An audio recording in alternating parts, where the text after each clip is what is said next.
Assalamualaikum warahmatullahi wabarakatuh. Perkenalkan, nama saya Zansabil Uday Anggara dengan NIM F1S1211144, Prodi Sistem Informasi, Fakultas Sains dan Teknologi, Universitas Jambi 2022. Sebelumnya saya berterima kasih kepada Ibu Reni Aryani, Eskom MSI, selaku dosen pengampu mata kuliah kewirausahaan berbasis agroindustri dan lingkungan. Baiklah, di sini saya akan mempresentasikan produk prototipe yang telah saya buat, yakni kacang telur. Latar belakang. Kacang tanah merupakan komoditi yang kaya akan gizi.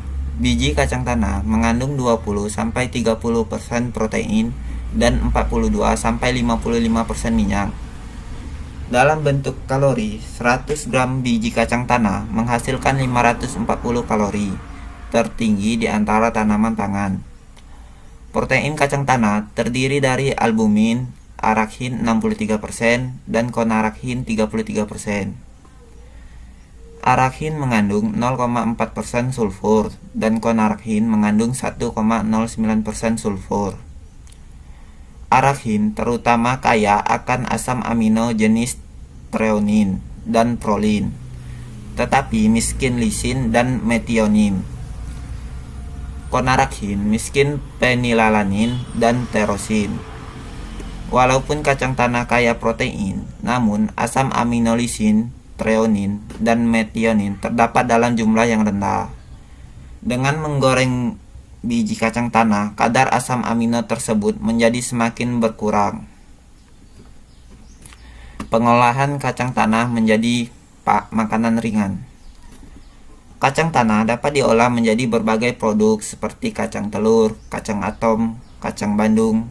Kacang telur merupakan kacang tanah yang dibalut dengan terigu, direkatkan dengan adonan bumbu dan kanji. Kacang atom merupakan kacang tanah yang dibalut dengan adonan tapioka, kemudian digoreng sampai kering dan garing. Kacang bandung prosesnya hampir sama dengan kacang telur, hanya perbedaannya pada proses pembalutan. Pembuatan kacang telur, kacang atom, kacang bandung hampir sama prosesnya, cukup sederhana dan tidak mahal biayanya. Meliputi pembuatan lem yang bahannya tapioka dengan air, dicampur dan dimasak sampai agak matang, warna putih keruh. Kemudian penghalusan bumbu dan pencampuran dengan lem, bawang dan garam digiling sampai halus sekali. Setelah itu dicampur dengan air, diaduk sampai rata. Hasil yang diperoleh disebut dengan lem berbumbu. Pelapisan kacang tanah dengan tapioka menggunakan alat mesin molen. Kacang tanah dicampur dengan lem berbumbu, kemudian dimasukkan ke dalam molen yang sedang berputar searah jarum jam. Pelapisan dilakukan seterusnya sampai lapisan dianggap sudah mencukupi tebalnya. Penggorengan kacang atom dengan minyak panas suhu 170 derajat Celcius sambil diaduk pelan-pelan sampai matang. Setelah matang, diangkat dan ditiriskan. Bahan yang digunakan untuk pembuatan kacang telur menggunakan telur, gula pasir, dan margarin. Sedangkan kacang bandung bahan yang digunakan sama dengan kacang atom, tetapi ada penambahan bahan yaitu terigu dan gula pasir, meliputi kacang tanah, bawang putih, garam, dan tapioka. Bahan dasar dan bahan pembantu. Kacang tanah berasal dari tanaman kacang Arachis hyphogae dalam bentuk biji ose yang telah dibersihkan dan dikeringkan. Kacang tanah dalam bahasa Inggris disebut groundnut atau peanut, sedangkan di Indonesia disebut dengan istilah kacang brudul atau kacang brol Jawa. Karena letaknya di dalam tanah dan pemanenan dilakukan dengan mencabut tanaman beserta polongnya, tanaman ini berasal dari Amerika Selatan dan telah diusahakan sejak 1500 tahun sebelum Masehi oleh bangsa Inka dan India Maya. Terdapat 3 jenis tipe kacang tanah yang telah dibudidayakan, yakni Spanish, Virginia ditanam di Amerika. Kacang tanah merupakan komoditas pertanian yang sangat terkenal. Hal ini didukung oleh sifat yang dimiliki, yaitu mudah ditanam dan hama penyakit yang menyerang relatif sedikit, sehingga kegagalan dalam menanam kacang tanah cukup rendah. Berkat ketersediaan tersebut, membuat olahan komoditas ini cukup populer di masyarakat sehingga dapat dipastikan bahwa prospek pasarnya cukup cerah. Biji kacang tanah mengandung zat-zat yang berguna dan berisikan senyawa-senyawa tertentu yang sangat dibutuhkan organ-organ tubuh manusia untuk kelangsungan hidup, terutama kandungan protein, karbohidrat, dan lemak. Kandungan masing-masing unsur sangat bagus. Kandungan protein sekitar 25-35%, karbohidrat 12%, dan minyak 40-50%. Sebagai bahan makanan, biji kacang tanah dapat diolah sebagai kacang rebus, kacang goreng, kacang atom, kacang telur, dan sebagainya. Kacang tanah tersebut juga dapat diolah sebagai bumbu pecel, gado-gado, bahan sayur, keju, serta oncom yang banyak mengandung zat putih telur dan vitamin B. Bahan 2. Tepung tapioka. Tapioka adalah pati yang diperoleh dari umbi tanaman ubi kayu, Manihot utilismia. Nama lain dari tapioka adalah pati kanji, pati ubi kayu, pati kaspo, pati singkong, dan pati pohong, yang sesuai dengan sebutan untuk ubi kayu di beberapa daerah.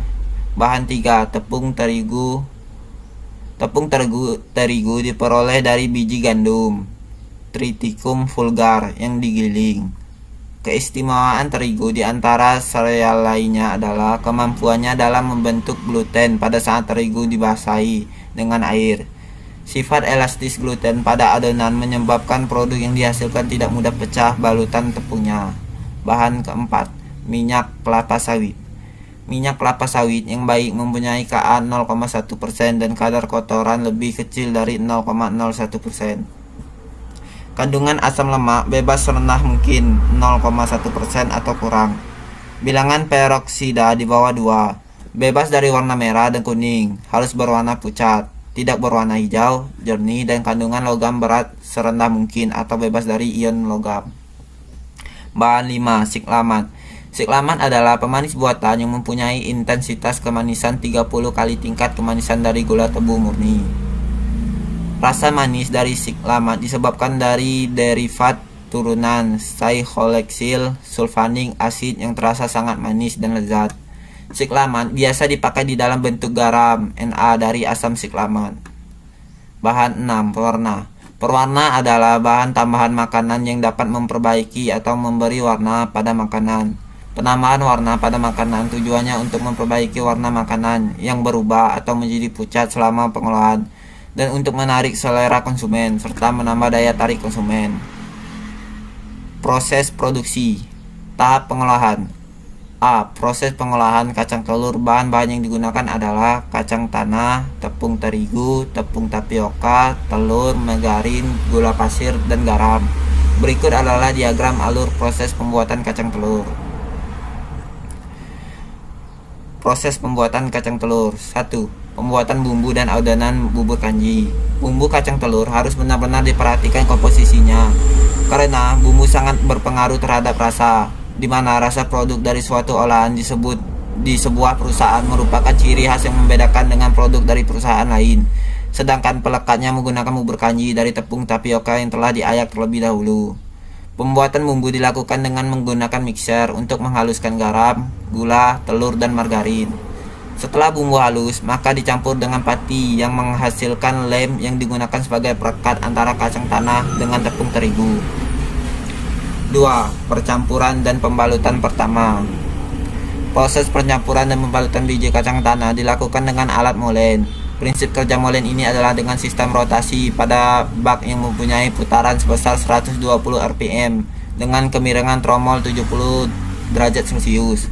Ketika mesin sudah dihidupkan, kacang tanah dimasukkan dalam molen, lalu dimasukkan lem, bumbu, dan tepung tapioka sebagai perekat dengan tepung, dan sebagai bumbu kemudian dimasukkan terigu. Proses tersebut dilakukan dengan bantuan tangan pekerja yang bergerak sesuai gerak molen, sehingga tepung dapat membalut kacang dengan bantuan lem hingga kacang berbentuk bulat.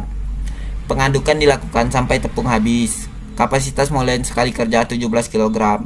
Apabila pengadukan dilakukan terlalu lama, kacang yang dihasilkan terlalu keras, dan apabila waktu pengadukan kurang, maka kacang dihasilkan kurang baik. Jadi waktu pengadukan sangat mempengaruhi hasil akhir produk. Setelah kacang tersebut terbalut, maka proses pengadukan dihentikan.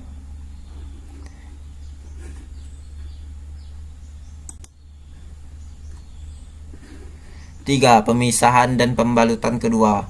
Di tahap ini, setelah kacang tanah keluar dari molen, tidak semua bentuknya sama besar dan ada yang gandeng. Jadi harus dipisahkan. Pemisahannya dengan cara kacang yang kecil-kecil dimasukkan ke dalam molen lagi dan dilakukan proses pembalutan lagi, sehingga didapat kacang telur yang ukuran dan bentuknya sama atau seragam. Hal itu juga dilakukan untuk kacang yang gandeng-gandeng. Dilakukan pemisahan atau pembalutan kedua lagi agar kacang yang dihasilkan bentuk dan ukurannya seragam. 4. Penggorengan. Proses penggorengan kacang telur menggunakan alat penggorengan yang dilengkapi burner sebagai sumber panas dan pengaduk mekanik dengan motor listrik, serta bak tampungan minyak goreng. Tujuan dari proses penggorengan ini adalah untuk memasak butiran kacang telur yang masih mentah setelah dari proses pembalutan. Bahan bakar yang digunakan untuk penggorengan tipe ini adalah solar. Langkah pertama dari proses penggorengan ini adalah penuangan minyak goreng di dalam bak penggorengan dan dilanjutkan dengan penyalakan burner untuk memanaskan minyak.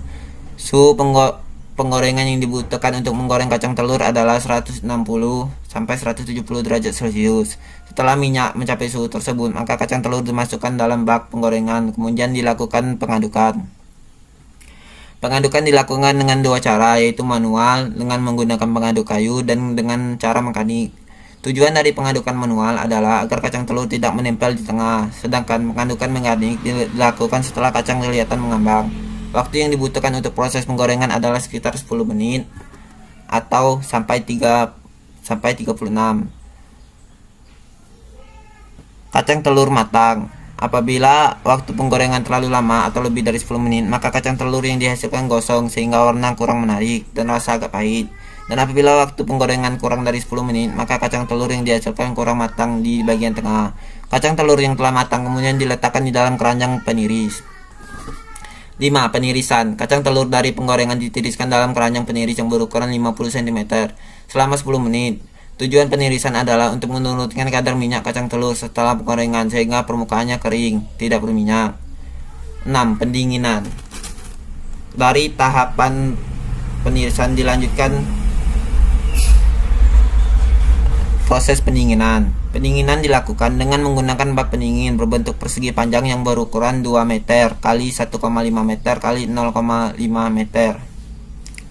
Dan dilengkapi dengan 3 kipas angin. Tujuan dari proses pendinginan adalah untuk menurunkan suhu kacang telur sehingga tidak terjadi kondensasi pada saat pengemasan. 7. Pengemasan. Pengemasan bertujuan untuk mempertahankan mutu hasil pengawetan tangan hingga sampai di tangan pembeli, aroma, rasa, serta gizi maupun vitamin. Dasarnya adalah mengantisipasi unsur-unsur serta kemungkinan besar hidupnya mikroorganisme dan berbagai manifestnya. Setelah uraian yang telah saya sampaikan di atas, kesimpulan yang dapat saya simpulkan adalah kacang tanah dapat diolah menjadi berbagai produk seperti kacang atom, kacang telur, kacang Bandung, dan lain-lain. Kacang tanah merupakan komoditas yang kaya akan gizi seperti kandungan protein 25-30%, karbohidrat 12%, dan minyak 40-50%. Bahan yang digunakan untuk kacang telur meliputi kacang tanah, tepung terigu, tepung tapioka, telur, margarin, gula pasir, dan garam. Sedangkan mengenai proses pembuatan kacang telur meliputi tahap-tahap pembuatan bumbu dan adonan bubur kanji, pencampuran dan pembalutan pertama, pemisahan dan pembalutan kedua, penggorengan, penirisan, dan pendinginan. Berikut adalah beberapa lampiran dari hasil produk prototipe yang telah saya buat. Baiklah, sekian yang bisa saya sampaikan, kurang lebihnya saya mohon maaf. Saya akhiri, wassalamualaikum warahmatullahi wabarakatuh.